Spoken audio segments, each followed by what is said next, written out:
It is a wild Wednesday. We are at full strength here at Bennett's Chop and Rail House. Scott Schweitz, Tony Dean, Sarah Sheely, Patrick Disher. Oh, yeah. Hey. What's up? The season officially over with the dreaded Blackhawks once again hoisting the cup for the third time in 6 years. Not going to call it a dynasty because Barry Melrose didn't call it a dynasty, and you know what? I'm going to trust the flow. That's definitely a dynasty because they won 3 championships in 5 years. Fuck are we talking about? 6 years. You already dropped the F-bomb that quick, Tony? Six What years. the hell, Tony? And here, I'll give you the reasoning why Melrose said no. No It's 'cause back-to-backs. No back-to-backs. That doesn't matter. No back-to-backs, which means they do not. Whoa, that was abrupt. Do not. Good job, Pat. Do not compete with that of the Islanders and the Oilers. So that's but why you're that's why it's or the Montreal Canadiens. But you're talking about hockey teams in a no-cap era. It's totally different. Melrose is like the Tim Green of analysts. I just avoid him at all costs. I'm not going to lie. I love Barry Melrose. I mean, Do you really? I can't believe I do. I can't believe you would probably because try, he's so try to say the non-cap era which bolsters the dynasty talk. Okay, obviously, I do not want them to be a dynasty, but I have to be true and fair about it. And maybe I'm a little bit torn, but I definitely cannot say that, no, they're not a dynasty. If I wasn't such a hater of the Blackhawks or a non-lover of the Blackhawks, I would probably be saying that they are. I don't know. I'm still. I mean, I can see points. I can see points of why they would be considered as such. But for me, I'm just happy They've to. been I'm to just, 5 finals in 7 years. I'm just happy They've won 3. Okay. I mean, I'm going to give it to you. But and they've had some turnover. I think with a dynasty, you have to have some turnover. It can't be all the same people. And in a non-cap era, I think, unfortunately, I see the ploy for being a dynasty. Okay, well then I think we should and just. it kills me to my heart. We'll agree that it is a dynasty, and we're going to put it to bed because I honestly don't want to just belabor the discussion of the Blackhawks. And I also just think that it's more impressive that they didn't go back to back because it shows that they were able to keep a core group of guys and then they were able to reload different ways, and it was different teams, but it was the same guys. I mean, the most impressive thing about Chicago is that they drafted the right guys, I guess, because all of the guys that are there are guys that they drafted. And you know, if you're as terrible as they were after the Chelios and the Roenick years. Well, you have. You're going to end up with Taves. Correct. You're going to end up with Kane. You're going to end up with Duncan Keith, Seabrook. They even drafted and got out of our guy that we traded for Nick Leddy, Cam Barker. Cam Barker was a number 4 pick in the draft, or 3 pick in the draft. 3. Yeah. And you know who after? After him? No, it was before him. Who was picked it was before? Sidney Crosby, right? Yeah. Sidney Crosby and Ovechkin. Correct. Yes. Wow. What a draft. Crazy. No. I mean, you imagine if that's you're the tray, these two and then you. And then you. You. Like a guy that now is he even playing in the league? I mean, I think he Playing somewhere in Europe, probably. He has really gone downhill. I mean, I think the Wild were, and we've discussed that trade, and we've discussed the Barker-Leddy deal because that was part of getting rid of Kim Janssen and part of that bit. But I mean, I don't know. I think it was a huge swing for the fences, and he missed bad. It was a big miss. So we don't need to go to because that's a further depressing subject. But the Blackhawks, I think, showed in the playoffs that they just had a more complete game across the board. I mean, I think it didn't matter who they played.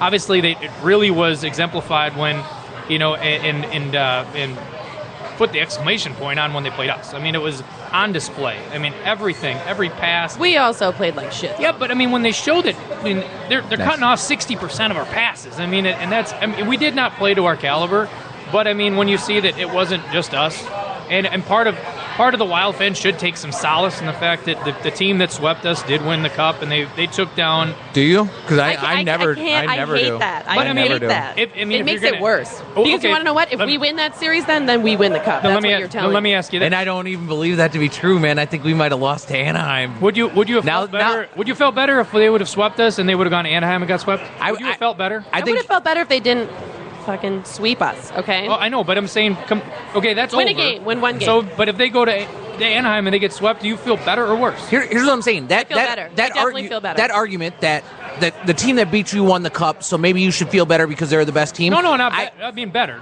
than otherwise if they get eliminated. I've never believed that to be true because I just focus on the team that I follow, and the team that I follow showed up in that series, and it was the same opponent that has ended your series, ended your season 2 years previous. It should be the biggest series. It should be everything that you've been focusing on. And they showed up and but they I think laid that a was turd, the problem. man. Is it was everything they were focusing on, and then it came down to it, and it was the pressure, and it just correct. But at all in that series, did they look like they believed that they could win? That they were engaged? That they were doing anything? 2 minutes in the last game, they finally woke up. That and maybe that first period in the first game second or whatever. Period, game one. Yeah, second period, game one. That was so fun. Oh man, to remember those feelings. But I mean, if you think about it this way, and I don't want to dwell in the past. I think we need to move forward. Sarah needs closure. I do. She is emotionally beat up by all this.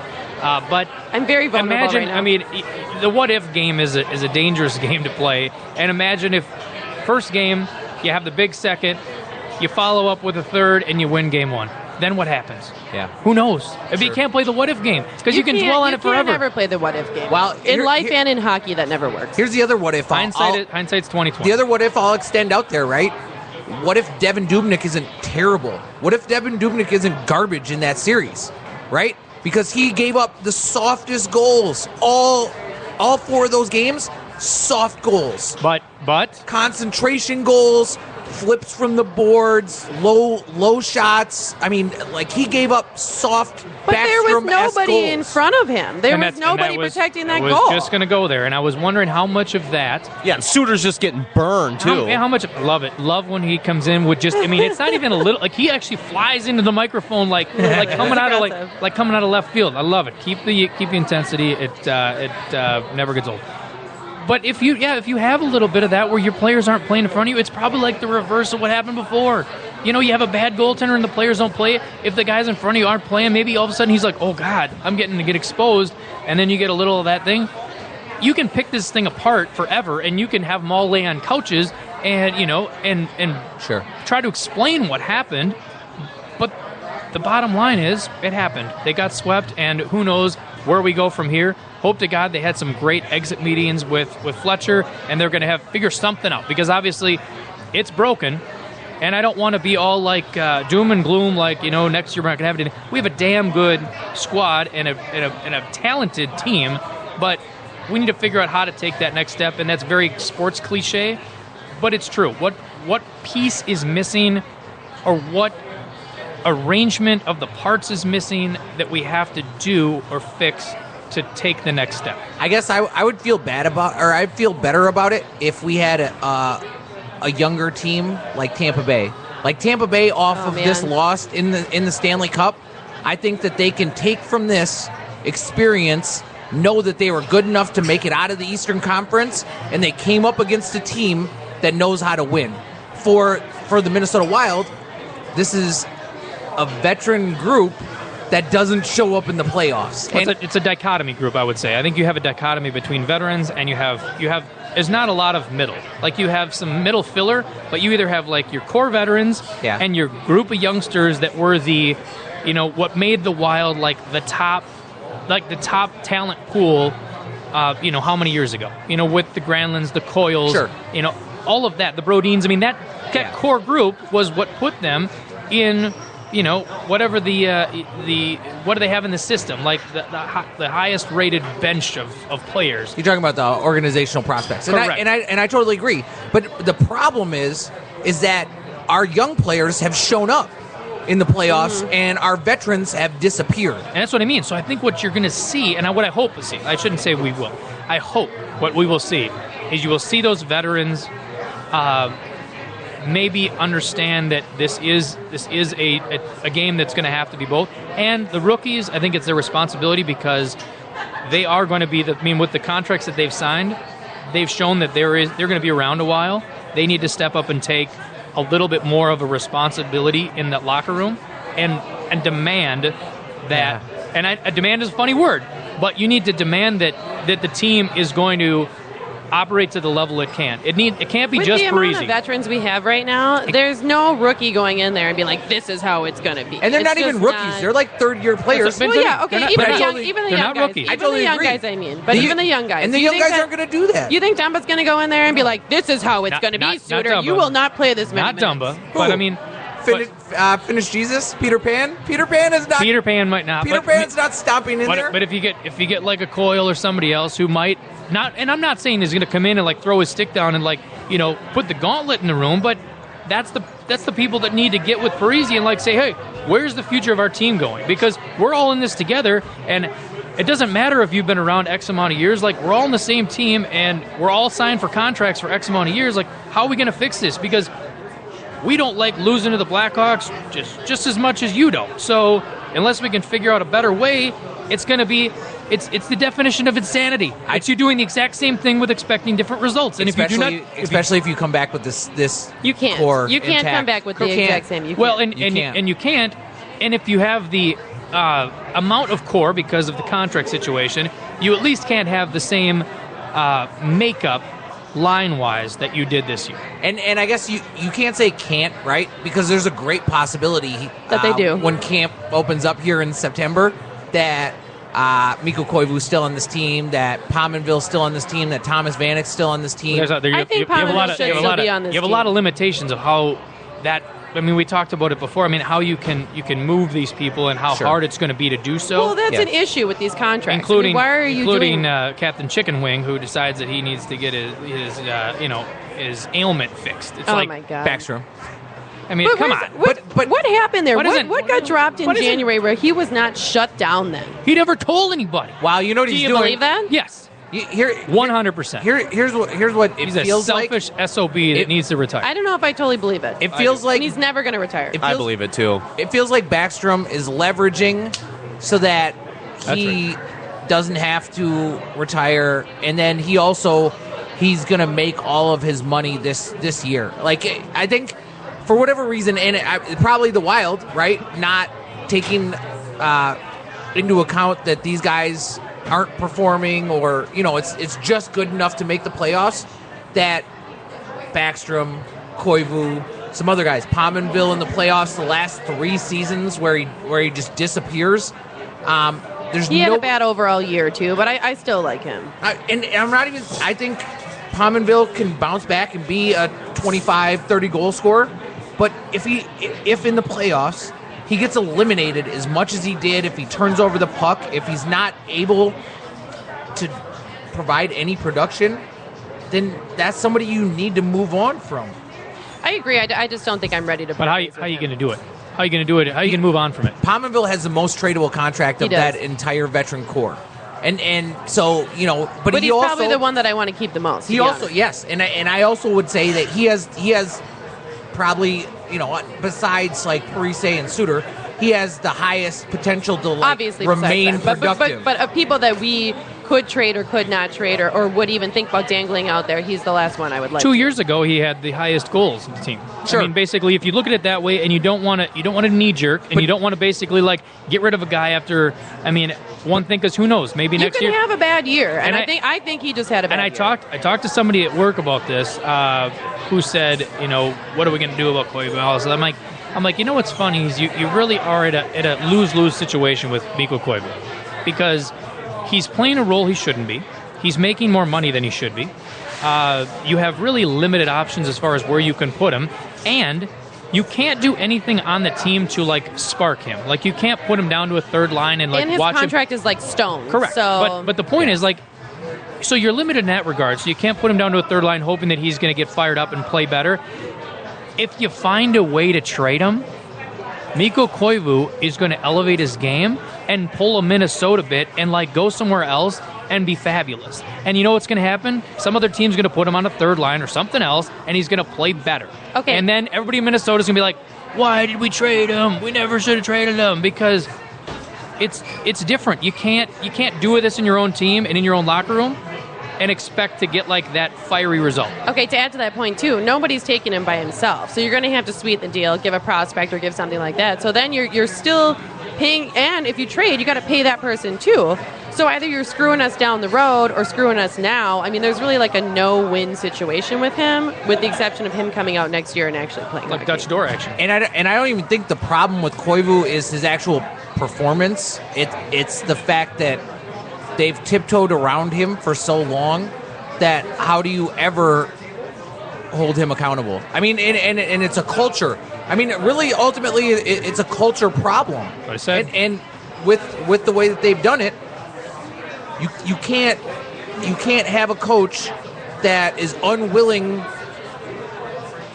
to take take the stand. to take a stand with the veterans. Well, have the veterans disappear in the playoffs. Have it be the same situation after 3 years, where this is when they're supposed to be contending for a cup, and when they showed up to Chicago for that series, they had no shot. I agree with everything you're saying. However, it's because of the contract situation that you are in that position. Because you have to watch what you say to people. Because if you want a San Jose situation where look what happened there. I mean, you stripped a C off of Jumbo Joe, and that whole system is broken. I mean, the entire thing, and they have so much talent out there. I mean, we looked at like trade targets of who we maybe could go after, Sure. and you got talent on that roster that is crazy good. Yeah. But that whole team is broken because I'm sure they have just a virus locker room, and it's just like Joe's pissed off and Marlowe's pissed off, and And it the trickles. leadership It is all trickles, pissed and it gets off. bigger. And you It's get like snowball You get effect. the young kids that are like, "What the hell?" Like, we need to take over, and you got the veterans that aren't going anywhere because they live in San Jose, and they're like, "Forget it. I live on the beach. Like, to hell with you guys. Like, I'll sit here and I'll make my money, and you can do whatever you want with me." And that's it. I mean, so you have that totally just. It's a contentious and just you can cut it with a knife. It's bad, but we don't want that here. So I think he has to tiptoe around that. But Well- do you think we have anything better or worse here?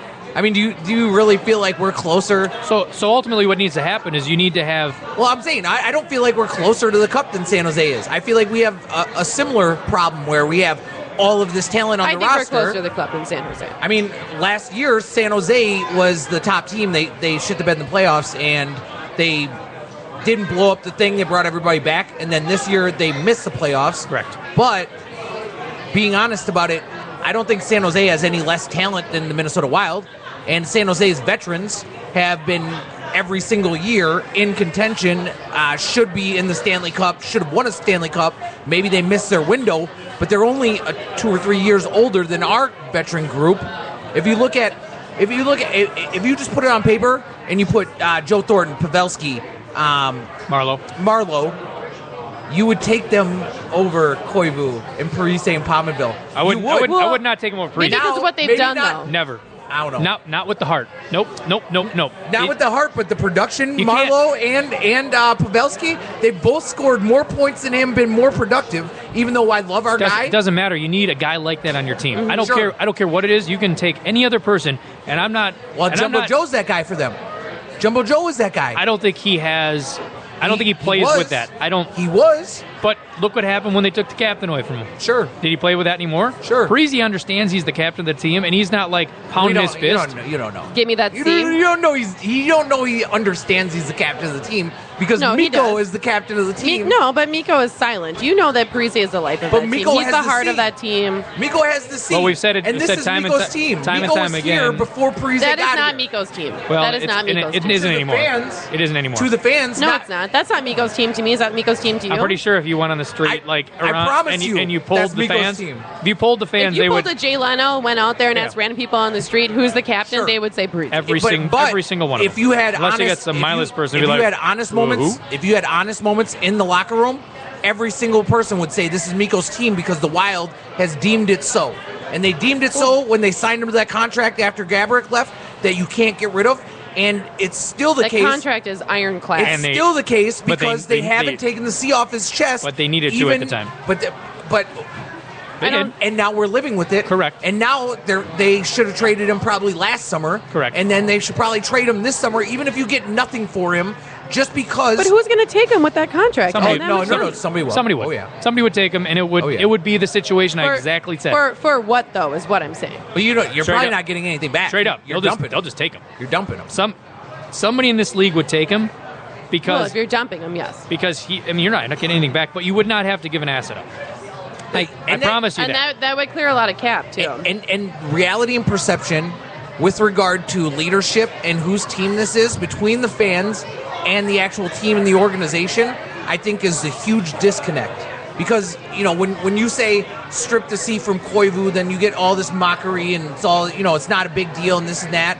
And If he's still here, you can't do that. But just in general, I'm just saying, this organization has tiptoed around Mikko Koivu and made him their guy, and he's their franchise player. Even though you spend all the money on Parise, you spend all the money on Suter, you have Peter Pan, Mikhail Granlund. I love you call him Peter Pan. He's more of a lost boy than Peter Pan, personally. Yeah. No. That's the earlier thing. It's a little bit soft. A little bit soft.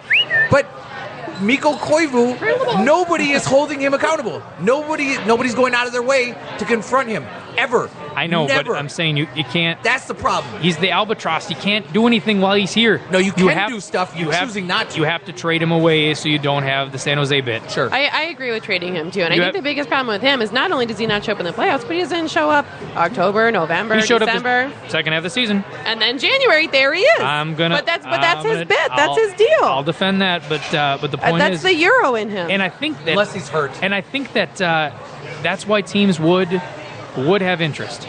I mean, you're not getting anything back, except maybe like a very small item in return. And we're talking pick, we're not talking person. You're trading him for the culture. Shock. That's it. Well, and I like trading him for a pick because that's something we don't have plenty of. You need the shot across the bow to basically say, hey, this is it. But what you do with that, it's multifaceted. Once you get, you said it yourself, you get rid of cap space. You get rid of somebody that clearly should not be a second-line center, who should be a third-line center, but considering the money he makes and the fact that he's wearing the C, he has to be as such. Number 3, you get rid of the fact that who is the leader of the team. You don't have to have the animosity, and you put it to Parise. It's his team. Okay.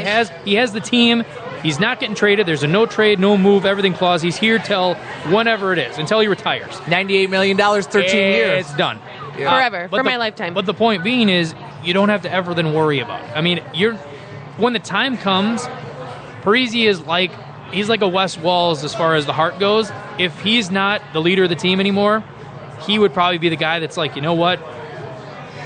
Whoever it is, whoever the leader at that time is, I don't know who. He probably doesn't even play on the team. Well, that's decades away. But I'm saying, he'll say, you know what? I don't know this for fact, but everything I know about him leads me to believe that would be the case. Okay, here's my question then. So, you trade him, you just get a draft pick for him. Who's our extra center then? Who are you bringing in? No. This is an unknown. You're absolutely right. So what are you doing then? If you're getting nobody back for him, what are you doing with that 6.75? I totally agree with that. My biggest question is who's going to play center on this team? What do we have? Peter Pan and Brodziak's gone. Who do we have? Yeah, Brodziak's definitely gone. He's going to get paid to be somebody's third line center. That's fine. I mean, whatever, and that's okay because I think we're gonna hopefully have people that are gonna fill that void, and we're gonna have to. It's through. Speaking of filling the void, we're gonna fill the void in my stomach with some Coors Light. In my depression. Yeah, that's right. Well, Sarah drinks the wine. Sarah's I try to pretend I'm not drinking Chardonnay for the plug. Sarah's high class. More Coors Light, please. She's high class, but I'm not. Blue mountains, and woo! I prefer when the mountains are blue.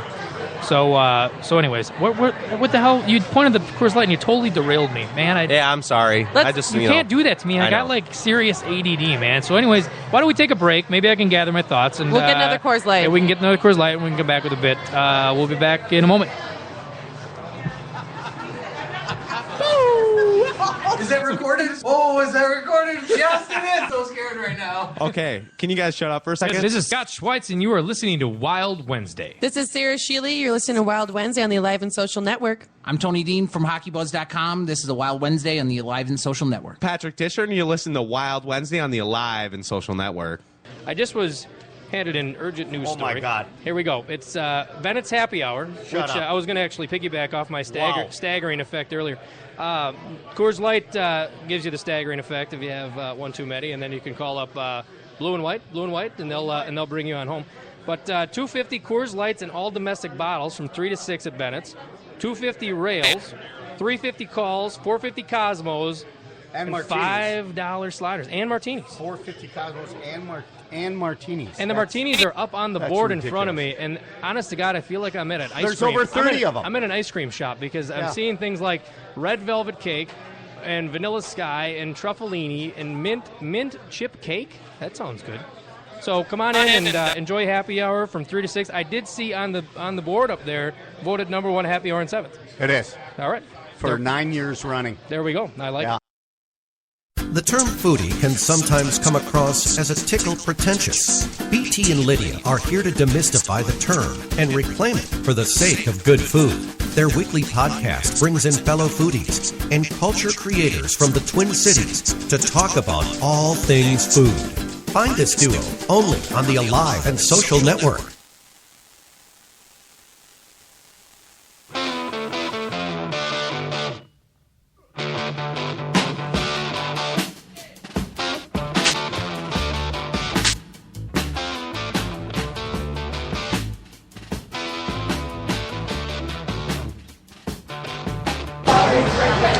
And we are back at Bennett's Shop and Rail House. It is a Wild Wednesday, and we are talking all things that need to be fixed with the Wild, including El Capitan, Mikko Koivu, and I think we could probably talk about this for the next 7 shows, but it's not our choice. We can play couch GM all day. It all depends on what kind of rabbit Fletcher can pull out of his hat. I will say this, in regards to your question about the center when we went to break. We have a few centers in the system. We have a few centers playing for the Wild. Obviously, Peter Pan, as you like to call him, it's been replaced. It's no longer the Finnish baby Jesus. It's now Peter Pan, which I'm kind of a little bit torn because I don't feel that he's like a leader like Peter Pan kind of was. I think he's more of a lost boy, but whatever. He is a lost boy. That's a great analogy. I mean, I think of like if you want to like the movie Hook. Like, he's like kind of one of like Rufio. Rufio dies. That's kind of a little morbid. But Jared Spurgeon looks like Rufio. A little bit. I mean, he's a lost boy, too. But he'll probably be gone. Now I'll get depressed. But I think there will be some shakeup. You got... he won't be gone if they get rid of Mikko. Well, perhaps still, because they'll still... I think he still goes. I think it's not about the dollars. I think it's about the role. So I think you're looking at... I think he stays if they get rid of Mikko. Yeah, so you're looking at that. But as far as centers go, I think they've determined that Charlie Coyle will settle into the center position. I mean, they keep going back and forth. I don't think so. When they pulled him during the Chicago series and put him on the wing, I think that they showed their true feelings on it, that he's not a center. And they tried all year long for him to play center, and he made some improvements, but he's not very good in the faceoff circle. He doesn't carry the puck well, especially like with speed. And I just don't think that he's an NHL center. I think he's better on the wing and he's better in the forecheck. Well, then what you got to do is you have to determine it, and you have to make a decision. Because once you make that decision, then he can focus on his game, and he can't play the musical chairs of where am I tomorrow. Because I think that will probably mentally frustrate a player to not know where he's at any given time. Not just switching lines, but switching the way you play. Because fundamentally, you play a different game whether you're a center or a winger. It's a different way that you approach and what kind of contributions you're going to put on the given line. So whether you're a second line winger, third line center, whatever that role is going to be for him, and that will also be determined by personnel. So who are you going to bring up from the baby Wild, and who you're going to keep around, and who you're going to be able to acquire via free agency. Now you still have holla at your boy, and we're going to see if he obviously can turn things around. Who do we have? Holla. At who? At your boy. Oh, at your boy? I like it. And he's an RFA, and he spent all year in the doghouse, and... He ain't going anywhere. He's going anywhere. He's going to have a breakout year next year. I'm calling it right here. Uh-oh. We'll see. Breakout year. I don't know if I'm pulling a pad here, but I do think that he's... I like to keep him. I got that hometown blood, that hometown love for him. I think that... But the same thing, I don't think you can't just give up on him. I mean, he's shown that he has... That's what I'm saying. He has skill. So you can't just... If you did that every time somebody kind of, had a an off year, you would just be... I mean, you'd pull a Riseborough and just start throwing assets left and right out the door. Well, that might be what you're doing about Pominville, though. But it's a different story with a younger kid. I mean, younger kid whose salary is far less. Fair enough. And he got fat and happy after that good postseason 2 years ago, and maybe he didn't work as hard in the offseason this past offseason. Maybe. And who knows? I mean, you never know what's going to go into a player's off-season psyche if they're going to say, and it all depends on what his agent is saying to him as well. Hey, you're an RFA. We're going to have to take a X amount of deal like Zucker did. I mean, Zucker's on a weird deal, that he signed, that he obviously played far and above. Well, and he's coming up, next year, contract year? He's on for another year. You got Fontaine, who signed a multi-year deal. So those guys are around on two-way deals that they will not be playing on two-way deals. I mean, they are established as... Well, no, they're all on one-way deals now. I don't think Fontaine is. Fontaine is still on a two-way deal. Fontaine's was a two-way deal for the first year and then one-way this year. Same thing with Zucker. Same thing with... I'm gonna go to. Yeah, no, you should. And the reason you get those kids to sign those deals that they did is because the second year of the deal is a one-way, so then they're on the roster. I just think that when you're looking at what has taken place here, I really think that Mikko Koivu is like the Joe Mauer of the NHL, especially here in Minnesota, where he has a ton of talent, but he's also a guy that has proven to not be like your showcase guy while making all the money, having all the attention, and having all the leverage. And, one of the things I always thought about Joe Mauer with Ron Gardenhire is that this guy has so much leverage. This is the guy that you can't be into it with, otherwise you lose your job. And I think that there's guys on this roster that if Yo had been into it with them when this team struggled, he would have lost his job. Now that he kept his job, I think he's also set the precedence that there's guys on this roster he can't be into it with. And I think a lot of that plays into why they never change personnel on the top power play, why you hear comments like Clayton Stoner's about Ryan Suter playing as much as he does. I think that the power play situation and never switching that up and never trying to figure that out just because we were winning, but looking at that, yes, we're winning, but we have a major issue.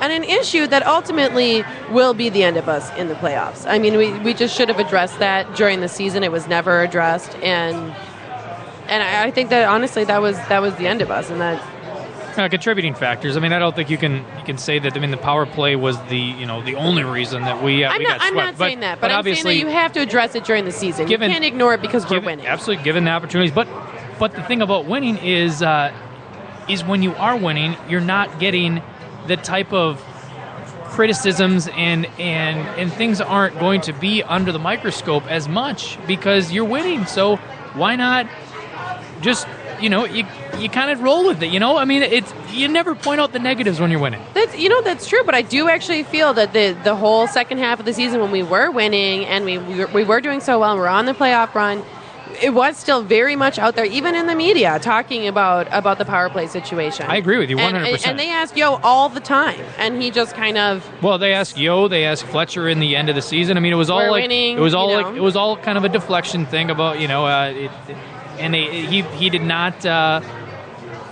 throw Andrew Burnett under the bus, and so it's a thing that I think is going to be addressed. I mean, it's a big enough issue where they're not going to be able to avoid it. I don't think you're going to be able to avoid that, because come next year, if you do the same thing, you're going to get crucified.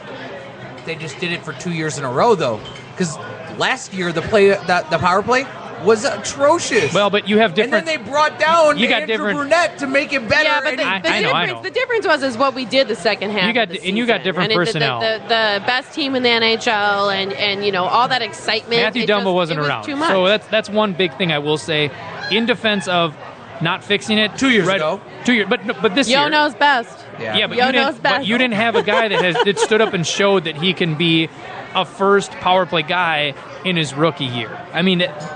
He all of a sudden came out of nowhere, and they're like, whoa, wait a minute. This guy took some risk. He obviously is going to maybe make some mistakes, but his upside and what he's bringing to the table is far more than what his liability is. And, by the way, if you put him on the point, he's going to just fire off a rocket that could probably shatter somebody's bones. So maybe we should have him there instead of, like, I'm saying 2 years ago, I agree with you. There's not enough established NHL talent to change up the top personnel on the number one power play. But last season, it was avoidance, and it was avoidance all year. And so they.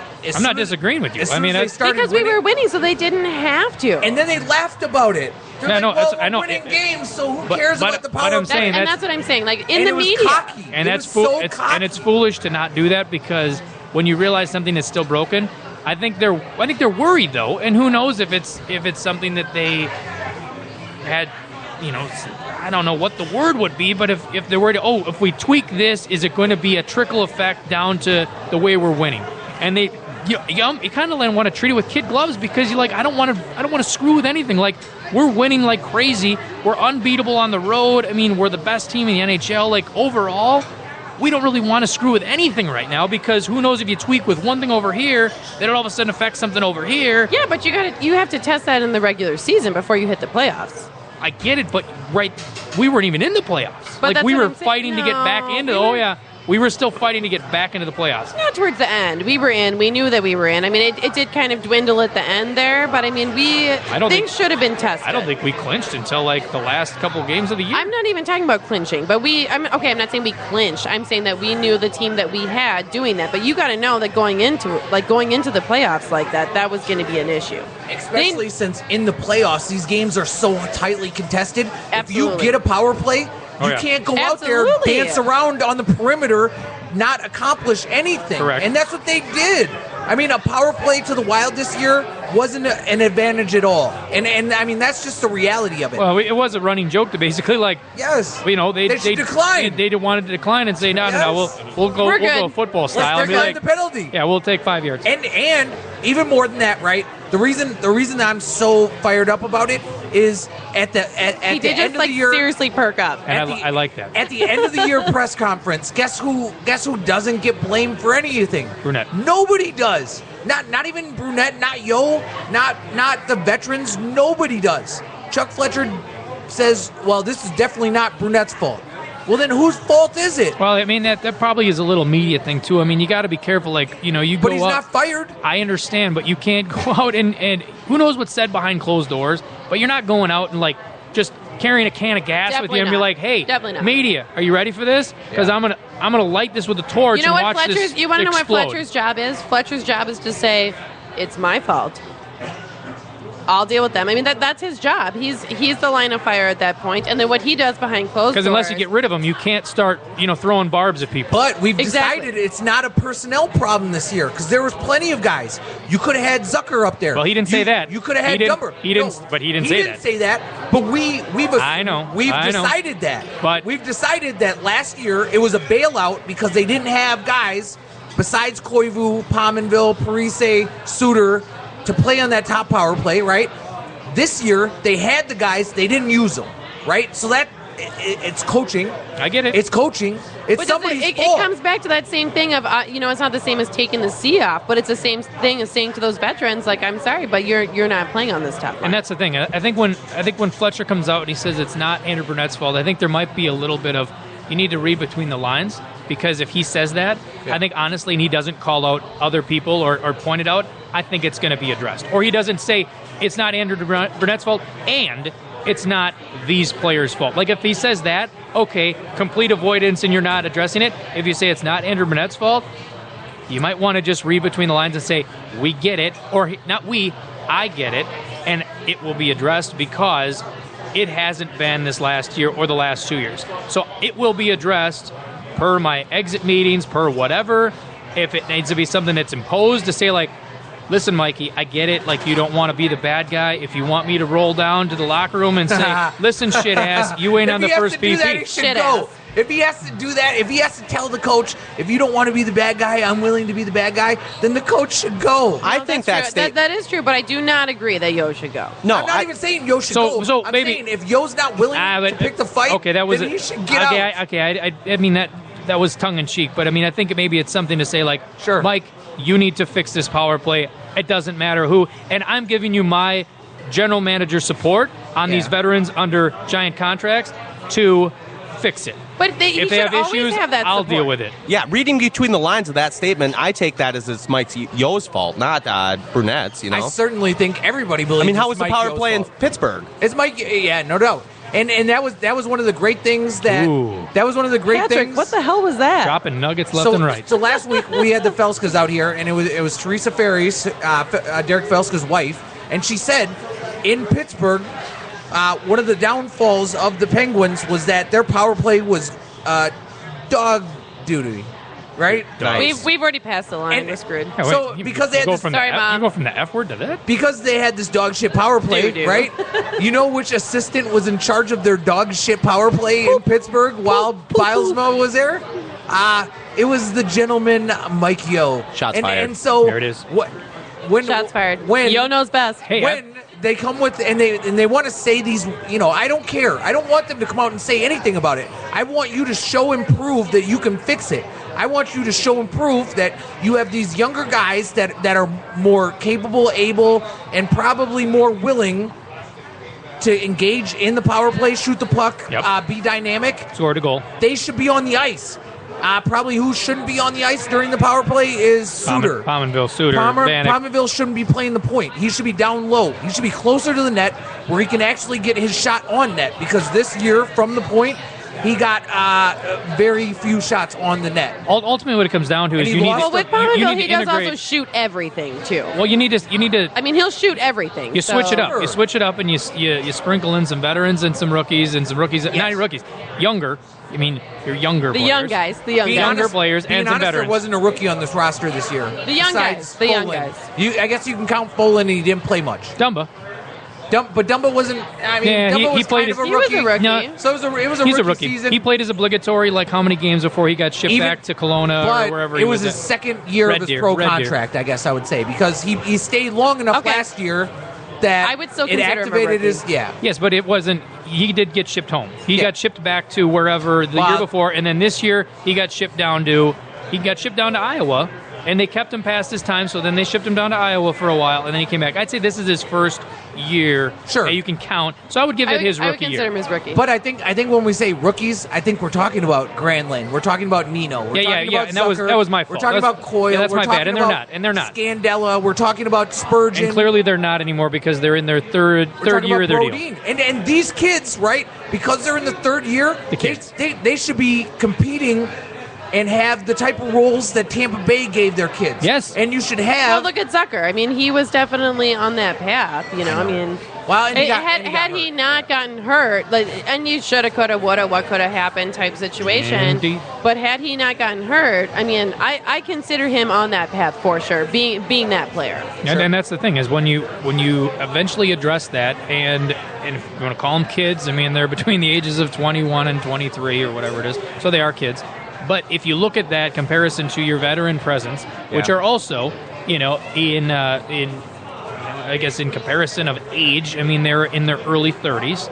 So I mean we don't have anybody who's aged on the team, but you have that about a 10-year gap between the two of them, and there's not a whole lot in the middle, except maybe a few here and there. But you have the two different waves of players that I think you're going to have to really sprinkle in and get a nice mix of he's playing here with this guy, and we're going to have some nice cross pollination. We're going to get the kids in with this guy, and we're going to put the people in the roles that they should be playing based upon their talent, not based upon their tenure. And I think when that is addressed, you will see things change. And I think that the leash of that, good, bad, or otherwise. So if it's Yo having to go back to Fletcher and say, listen, I made a mistake, I was deferring to the veterans because XYZ, and you have Fletcher backing up and saying, don't worry about that, it's your team. I'm gonna back you up on your decisions, and we'll take care of personnel or agents or anything else, because you don't want the agents going out public and I mean, who was it that was it? Whose agent was causing all the headaches not too long ago? I'm trying to think. Havlet's agent did it too, but I mean, AP's agent. well, I mean, Yeah. different, That guy's a nightmare. Different sport, but then all of a sudden you get agents they'll go on social media, they'll do whatever, and they'll I know cause the guy. a little. I know the guy's name. I just don't want to say it because it's PMB's agent. And, Say it. And Shots fired. He's such a jerk. It's Alan Walsh. Gabrick's agent. Shots fired. Gabrick's agent too. And Alan Walsh is such a jerk. Fuck him. But he's like a jerk for his guys. So I kind of get like because he's like Ari from Entourage. Lloyd. He goes and he starts all the problems for the benefit of his guys. Entourage but reference? he's a jerk off. But that's the thing. I mean, you get that, and that's what you have to worry about because they will make social media mess. I don't worry about any of that. I worry about. You worry about that if you don't have the absolute backing of your general manager. I'm saying being here, having an up close and personal look at how Minnesota sports works. I worry about apathy, and I think apathy is on the horizon unless you take action. Hashtag Twins. Because if you let a Joe Mauer type hit 225, not be but he's hitting 410 with runners in scoring position. On singles, bilateral leg weakness. On singles, I mean, you're talking about RBI producer. But if you're going to throw it out there, but he's also blocking a position that's normally a power hitting position, and he has baby. He's not a catcher anymore, and he's a horrible beard. He's making shave the beard. He's making $25 million a year to hit me. less than 10 home runs a year. I mean that is unbelievably. We've gone into Twins Tuesday. Okay, you're right. Okay, this is really, a Twins really quick, Tuesday. There's been plenty of times that he's been without home runs and has been a very clutch person in that team. When he was playing catcher, it was different. I'm done talking. When he was winning, all right. Let's knock it down. We'll talk about this over a Coors Light and some wings after this. God, we can just totally just swirl the drain with this contract. I mean that was the worst PR mess in the world. I'm saying what you're doing. The Twins were in the worst position ever. If they wouldn't have signed him, they would have got absolutely destroyed. The Wild were in the worst position ever when they signed Mikko Koivu and they made him their franchise player. Correct. So don't you also believe they're in the same place with Doobie though, as far as the fans go? I don't think so. I honestly at this point now, the way this is evolved, I hope Dubnyk gets a ton of money from San Jose and he walks away because you really want him to walk away. Didn't he call him the savior? Oh, that was me. Watch out. And the reason I say that is because he has not. That's aggressive. He has not been consistently successful for enough time to demand the contract that he is, and I don't want our team to be the one that overcommits on him and gets burned when he doesn't. And he's not able. I'm 100% with you. Replicate. And we have success. From what I hear from what he wants. I mean, it's just not $5 million plus, and he wants more than 3 years. I think he wants more than 3 years. I think what you're gonna see I understand what he did in the 4 months, whatever, the second half of the season, the first round of the playoffs. I get that. It's a microcosm. It's a very small point in time. You were a backup in Phoenix. Yeah. You played for the Oilers. You washed out. You're a first round bust. Dubnyk is a first round bust, I'm not saying that I don't like him. I'm not saying that I don't like him, or that I wouldn't be happy to have him back. Yeah. But do we want to have another giant goalie contract that we're going to get burned on in 2 years? But you know what? You're getting burned on a Dubnyk contract if you overpay for him and he shits the bed. And he has a. That's what I'm saying. Oh yeah. I got a little confused there. What's happening? Tony's fired up, guys. No, shots fired. The reason I get focus, bro. The reason I get defensive on Dubnyk is because it was good. And the reason I get defensive on Dubnyk is because it's just this. There's just so much rhetoric that this is the guy. I'm with you. Okay, I'm with you. We're both with you. I'm saying in general, the Minnesota Wild fans don't understand that they're going to get leverage because we're getting leverage right now by Finnish goalie legend because in the moment where Fletcher didn't have another option, where he missed on Bernier, where he missed on Bishop, he signed Backstrom to this contract that is brutal. And he tries to sell it because his production the year before, he won the most games of any other goalie in the NHL.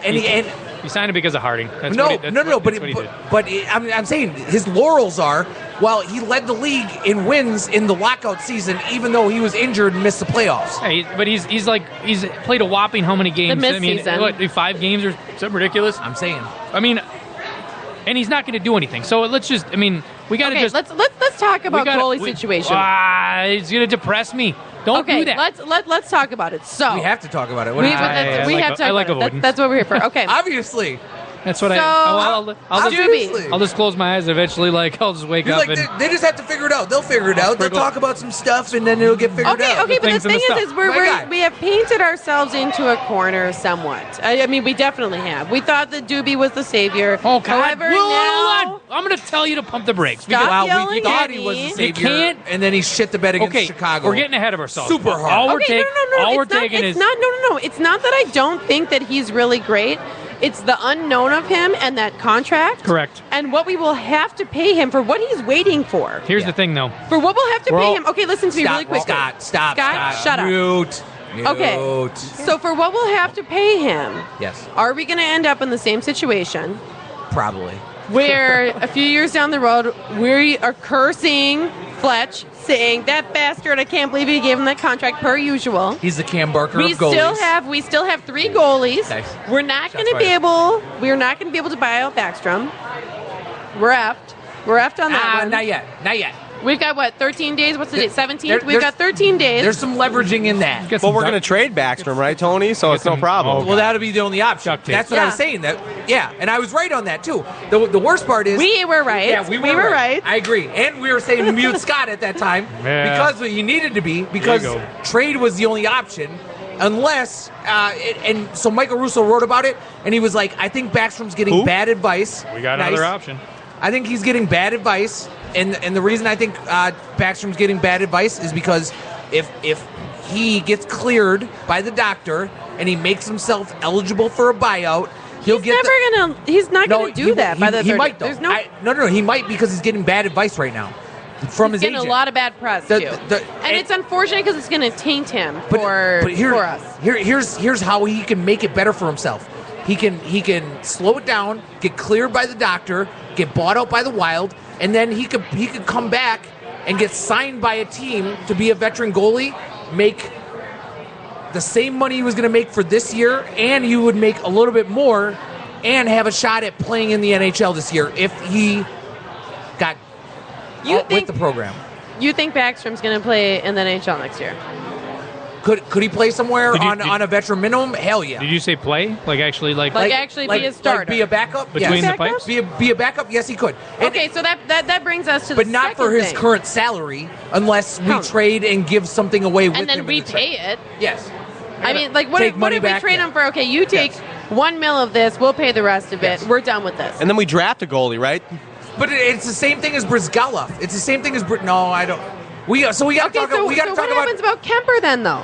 Kemper. I think still has a shot to be a number 1 goalie, and I agree. So do we trade him then? No, I don't. You can't trade Kemper because his value is as low as it is, and he's shown you enough that. What if we're forced to keep Backstrom?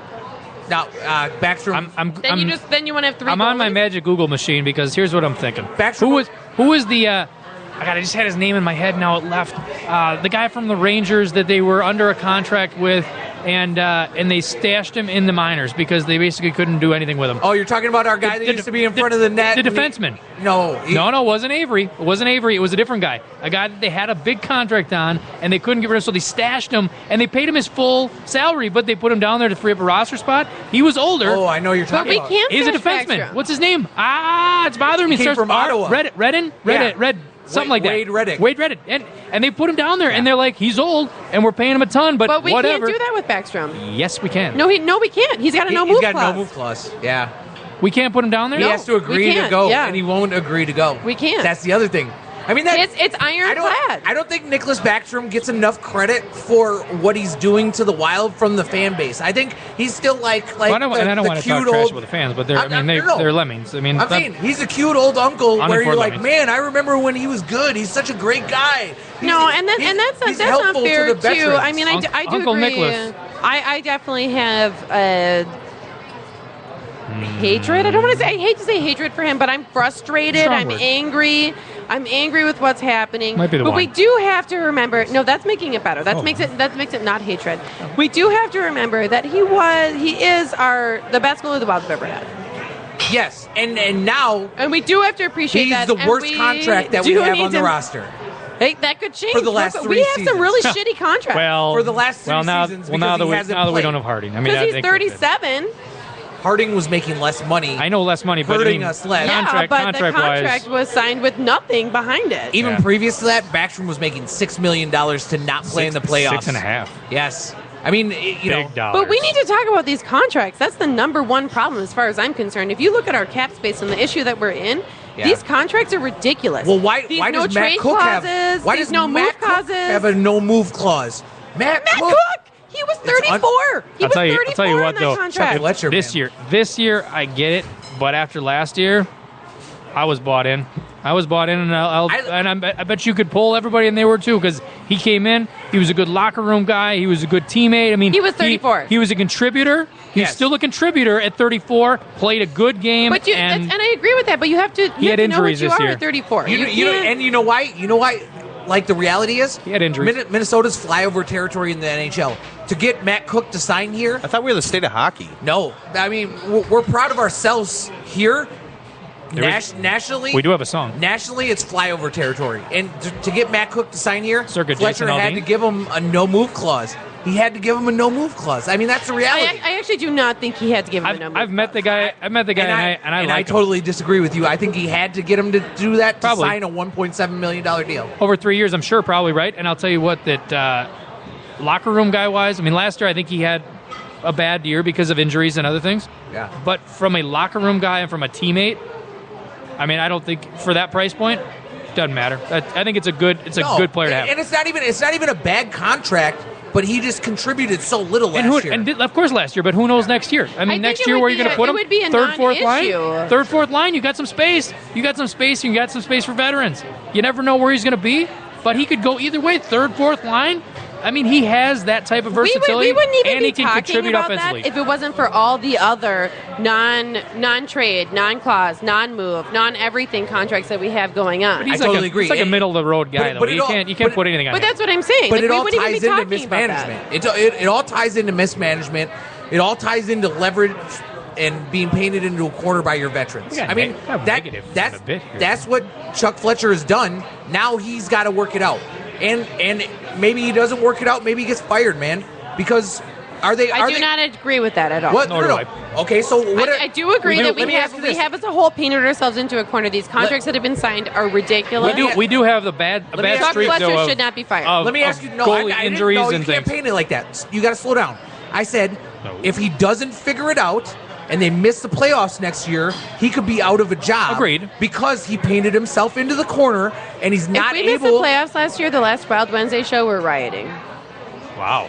I'm Sarah putting it out will there. You're distracting. probably shoot no, herself. you're distracting. You're distracting because here's what I'm saying. No rioting. What are we going to riot? we're Like gonna at riot. Bennett's? Here's what I'm saying. We're gonna burn down Bennett's. If Jesus. this summer he's not able to fix Take what away going ails elsewhere. this roster, and then they miss the playoffs this year, it's going to be a complete failure because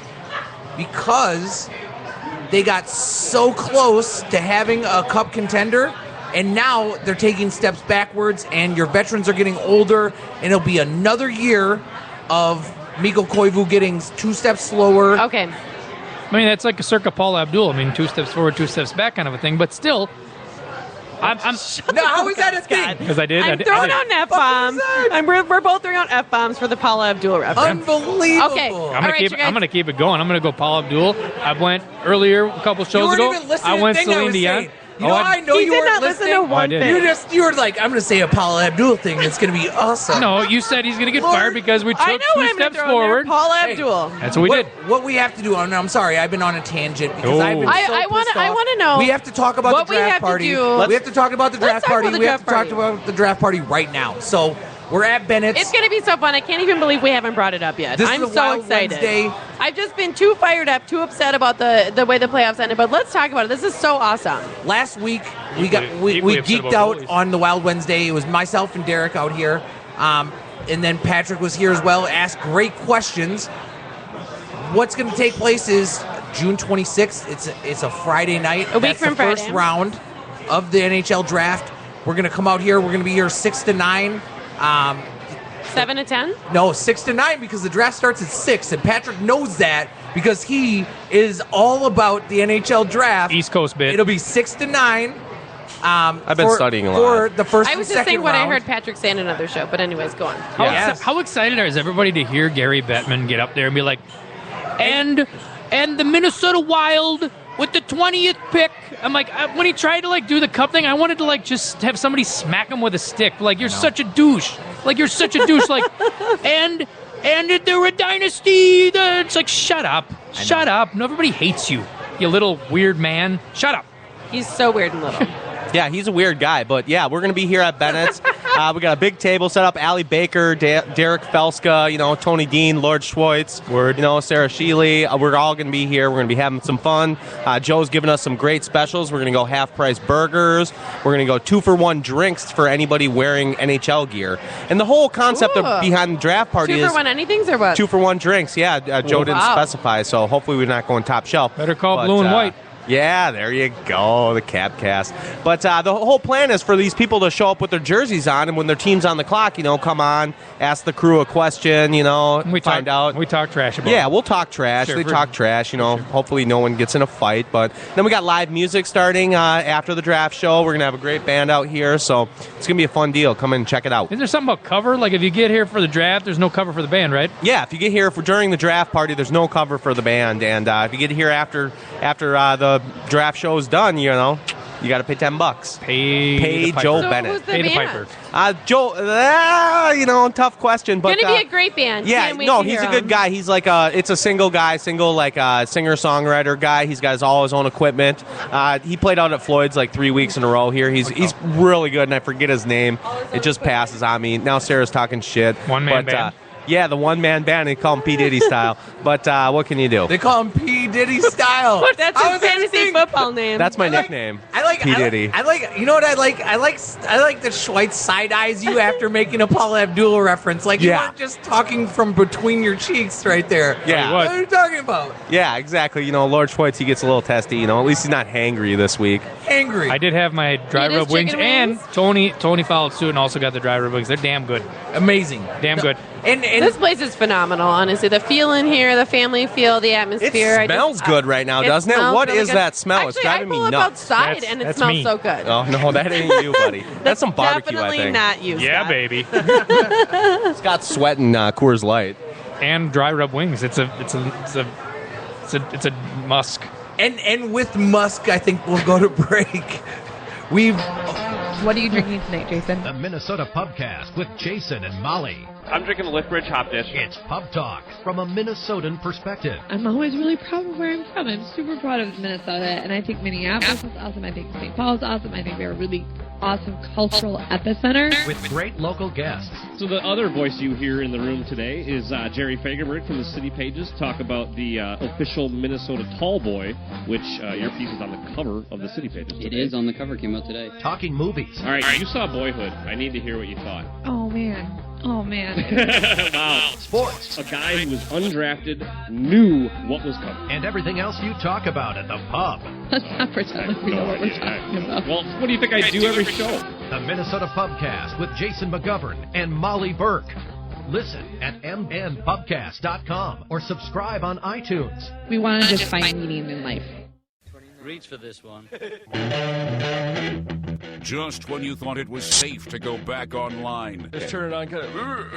That took a very PG direction. Along comes this hit show. I'm constantly burping on stage. Hey, you heard about Madonna, right? Twin Cities hit show with Rusty, Courtney, and Chuck. Had she fallen to the ground and her eyes rolled into the back of her head, what would you, Tim Mahoney, have done? I'd have tried to make out with her. Nice. Get in line. The Twin Cities hit show with Rusty, Courtney, and Chuck airs live daily, 9:30 to 10:30 on the Alive and Social Network. Ever swallowed a bug or choke like Courtney on stage? Yeah.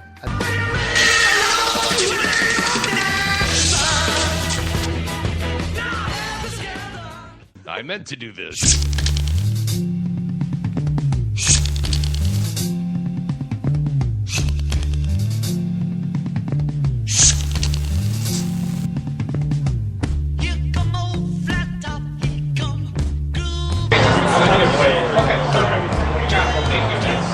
We are back with a deep bass vibe. You feel that bass? That is some deep bass. I'm loving that deep bass. Wow. Why can't I see? That Aerosmith song has got some deep bass. What are you guys sharing Come over there? together. Why are you sharing? Don't keep Nothing? secrets. I thought that you were supposed to talk now. Go on. I am talking. Don't disrupt me. I was rolling. So aside from Pay our, attention to me, I'm Lord Schweitz. from aside Don't from my, disrupt me. I was rolling. I want you to get a T-shirt that says "Don't disrupt me. I was rolling." if you buy it for me, I'll wear it for sure. Oh, I am Lord Schweitz. Tomorrow. Stare at me. Hey everybody, come see how good I look. This is why I said no to the Lord Schweitz. Well, I know, and I continue to do This it. is the exact reason why I said no. Pouring gas on the fire. Nobody's more proud of Lord Schweitz than Lord Schweitz. Damn Yeah, right. definitely. I said Lord Schwartz last week, and Tony almost just like stopped That mid-sentence. was a great high five. Yeah. We do have killer They high do fives. have the good You, high you fives. missed it out when we had our first show. It was high fives all around. I'm saying Singing the Canadian national anthem. when we were at the studio, Correct. some mildly underwhelming high fives Correct. between you two. Yeah, they were like fighting. Yeah, it was off. But It was mostly He Lord was Schweitz. hangry. yeah, but now I we're could not- well, now we're yeah, back. We're back things with are not right. with a vengeance, and we're all good. So Things are good. The three of us are back together. So we're what- happy to be yeah, together. what do we? Patrick, the four of us are back Pat, together. No, don't forget about him. He's like the what did we talk about? He was like we had the biblical references and I stuff. better not be Peter Pan. No, you brought Myrrh, remember? Yeah, the Myrrh. He's the wise man. That's right. Yeah. So You're Hodor. we talked. Hodor. Hodor. Who the hell's Hodor? It's from. I'm proud of you. No, you don't have to. All right. It's just so good. What a jerk. I'm sorry for being a jerk. Who's that? He's yelling. All right, so we talked about the crying. contracts, and we talked about that, and we're not going to talk about it anymore because something will happen, and we're just going to be reactive after this point. So whatever. So what are we we are gonna going to talk talk. about? We are going to talk about. We got the draft coming up. We Yes. got The party. 26. and then after that we got the free agency July So- 1st. So what? And we only got a few minutes. We'll wrap the show up here. But what do you think about free agency and needs wise versus who the Wild have for? I think it's safe to say the restricted free agents are gonna be signed, and that's Hala and Granlund. Otherwise, unrestricted free agents, there's quite a few that the Wild have that they probably would maybe wrap up before free agency. You got like the Chris Stewart. You have Jordan Leopold, which I think will come, sign for a discount and just kind of be that seventh guy. Brodziak. No, How about Folin? I don't think so. Folin is I think he's an RFA. Yeah, he's So- restricted, yeah. So he'll come back. But beyond that, is there any other unrestricteds? Bergenheim's not coming back. But, do you think, a Chris Stewart is going to get re-signed? At the right price. I think Chris Stewart in this market, given this class of free agents, is going to get paid elsewhere. So Okay. I think yeah. Even though he wants to be here? You don't know if he does. I think he does, but I'm not sure if he does. That was So- ridiculous. I'm not sure I knew what that just said. Paul Abdul. He admitted it. Paul Abdul. Paul Abdul. Hashtag Paul Abdul. Awesome. That's right. Angry. So No, I'm rolling now. I think the way it works is we really need to know what's going to happen at the draft. I think the reason the draft is going to be so important is because there's going to be trades and there's going to be player movement. Agreed. And there's going to be leveraging and The next posturing. week is going to be super exciting. Agreed. And that's why we're going to be here with Joe Bennett, and hopefully a bunch of people come down here to be a part of the draft party, because it's going to be a lot more than 17, 18-year-olds getting selected, from the corners of the hockey universe. It's going to be player trades. If you look at probably the most significant trade in the Fletcher era was the Brett Burns trade, and he traded him ahead of his unrestricted free agency because Burns was going to be the top free agent. He wasn't going to be able to sign him here. Correct. And it was the point. It was like the pivotal point of his leverage. That's why I think Jared Spurgeon is going to go. It's not because Jared Spurgeon isn't a beloved player. Sad. It's not because he's not talented. It's that he's making Stock is high. His cap number is 2.6 this year. And he's coming up. I mean, he's an gotta be unrestricted paid, free yeah. agent next year. We can't afford him. And if you look at it, we already have Brodeen and Scandella under contract long term. You have Dumba and you have Folan in the fold, and you have Suter forever. Don't forget about the kid in the minors. Literally forever. I'm saying, and then Olofsson, and there's a couple other kids. There's the Labe kid, and there's the Belpedio kid too. Yep. And Belpedio's at Miami of Ohio. Labe is going to be down with the Baby Wild next year, and it's just you have to look at what you can backfill. And that's why we traded a kid like Johan Larsson in the Pominville trade, is because we had Eric Howla. We got him in the 7th round. He was the best player on that Gophers team. He was the best player with the Baby Wild. And you were able to backfill. And he was a great player for us, too. Until this year, that was rough. Outstanding. And that's what you look. That's what you look to do. You look to backfill. If you look at the organizational prospects, and we talked a lot about it with Derek Felska, and Derek Felska will be here for the draft show. Right now, they have big, talented wingers. You have Alex Tuck, and you have Mario Lucia. You have Adam Gilmore, who's going to be a center. You have. I got to watch all 3 of them when I was out at Notre Dame. Yes. Hey, by the way, we got to give Derek credit. He did send us out a message to read his blog that he put out there, and I did read it today. Yes. And it did have a lot of good links that showed what the Wild are looking at in the 20th spot and who we're going to look at. Obviously, I think our need. The Wild can give the company line and say we're going to pick the best player at the position as available, whatever that is. We need a center. We need a center, correct. Yeah. And the marquee centers and the top-notch centers are going to be gone. So we're going to be looking at second-tier, second-level centers. Or I think the one guy that they had was a winger.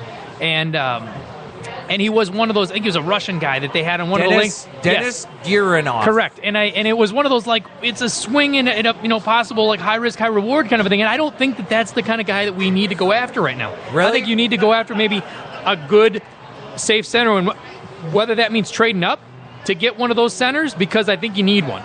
You know the tough thing is, if you're taking a guy in the first round, you want him to be an impact player. You don't want him to be a bottom of the roster guy, because those are the type of guys you can find. I'm with you. But look at even what happened with Nail Yakupov. I mean, Nail Yakupov from the Sarnia Sting. I would take Nail Yakupov every single day of the week. I think he's been mismanaged in Edmonton. Well, they all are. And I think he's going to kill. In Edmonton, it doesn't even. Why don't we add McDavid to that list? Oh my gosh, yeah, he's done. You might as well paint his Taylor tombstone Hall. already. It's unbelievable. It's horrible, isn't it horrible? I'm sad. I'm super sad to see McDavid go there. That noise right there, and the noise you hear did you is watch Edmonton that rookies. Seriously, that draft thing that they had for garbage. Oh my god, what garbage was that? There was oil slick or whatever the hell it was called. Oh my god, that was horrible. It was awful. You guys should have seen Derek Felska's binder, too. This sucker was 5 inches thick. This binder he shows up with. Yeah. Well, it is unbelievable That was aggressive. Be able to pay attention to StateOfHockeyNews.com. Was that a lowercase D? To be able to pay attention to baby. players in the juniors. Yeah, baby. We're going to get a soundboard. Lowercase D. Yeah. That's what it's called. I'm so done with you. Pay attention to the juniors. I was listening. I'm sorry, I was saying a sentence. She got distracted. I was talking. No, We I have got mad. derailed. I got mad. Lord Disick? You just call him Lord Disick? I know. Oh my god, he just pulled out a Kardashian reference on you. Yeah, I didn't even get that. We got Schwartz with the Paul Abdul. His wife Dean definitely with the makes him call the Kardashian. Good Oh, that just equaled out my Paul. We have to turn in That's our why I man didn't know cards that. when we leave. I'm somebody's bitch. I know what that's from. You know. I know.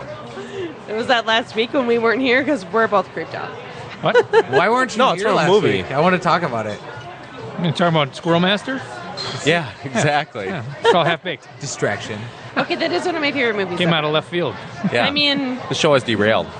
Derailed. Shots fired. You know what we need? We need it with a Wyatt Never forget. Shannon. Yeah. Oh! All right. You know what? I think it's time to wrap this up. And we're going to continue it. We're going to continue it next Friday at Bennett's for the draft party. Everybody's invited. If you got some hot topics or want to talk about something crazy, come on. We'll have the mic open for comments, commentaries, questions, concerns, all the above. and even if you don't want to go on the mic, you just want to come down and have a drink and check it out. We've had so much fun talking this season, and I've only been on the latter half, but it's been so much fun. And just come on down and have a drink. Come on down. A half-price burger? If Rod Roddy was still alive, we'd have him yell it. Come on down. Is Rod Roddy not alive? Oh, he's dead. How do you know that? We're done. How do you know that? Because I know things. Come down to the party. I'm rolling. I'm rolling. Don't bother me. All right, yeah. Special thanks to Bennett and Joe Bennett for having us all year. It's been a fun year, and we'll see you next Friday night from 6 to 9. Yeah, baby. We got music starting at 9:30. We got half-price burgers. We got beer specials, Coors Light, and a bunch of fun stuff. We'll see you next week. See ya. Bye.